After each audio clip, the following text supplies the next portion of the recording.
برادری بزرگوار، قسم به عظمت و جلال الله، اگر نمازخوانی حقیقی و واقعی باشی، خداوند تو را از هر نوع گناه باز می‌داره و معن می‌سازه.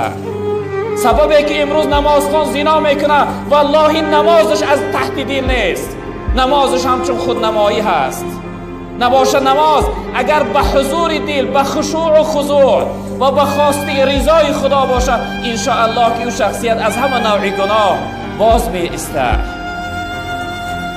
دیگر حالتی که رب العالمین انسانهای بی نماز بیان کرده است، در روز قیامت خداوند و چنان برای جنتی ها و دوزختی ها حالت نمایان میکنه که جنتی ها حالت دوزختی ها را میبینند.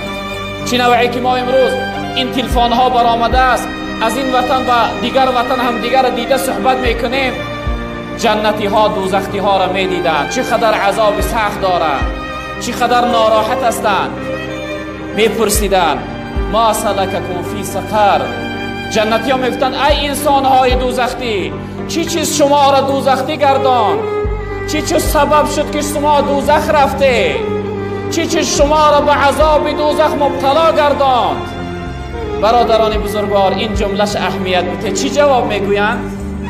چی جواب میگویند دوزختی ها؟ ما با چی خاطر دوزختی شدیم؟ قالوا لم نکن من المصلین، میفتن سببی که ما دوزختی گردیدیم سببش این بود که ما نماز نمیخواندیم. نعوذ بالله. سببی که ما امروز به این عذاب دوزخ مبتلا شدیم سببش این است که ما در دنیا نماز نمیخواندیم. برادری بزرگوار، ای شخصیتی که نماز نمیخوانه، این جمله را خوب اهمیت بده که جنتی ها با دوزختی ها صحبت میکردن، میپرسیدن با چی خاطر دوزختی گردیدی؟ جواب میگفته که سببش این بود که من نماز نمیخواندم.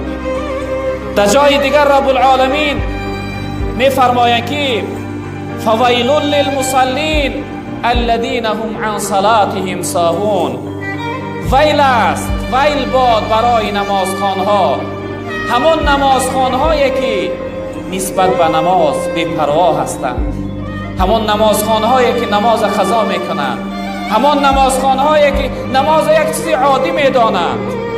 امروز اکثر از مردم ما در حالت کارش نماز قضا میکنه. برادری بزرگوار، همون لحظه که نماز قضا کردی و کار کرده ساده ای، هر درآمدی که همون لحظه برای تو بیاید، والله قسم اون پول برای تو حرام است. اون پولی که در حالت نماز قضا کردن نماز قضا میکنی، میگوی بیگه در خانه میخوانم، اون پول برای تو حرام است. در یگان حالت و صورت نیست اجازت برات که نماز ترک کنی. زی معذوری اجازت روزه خوردن، نماز را نیست اجازت تا بمردن.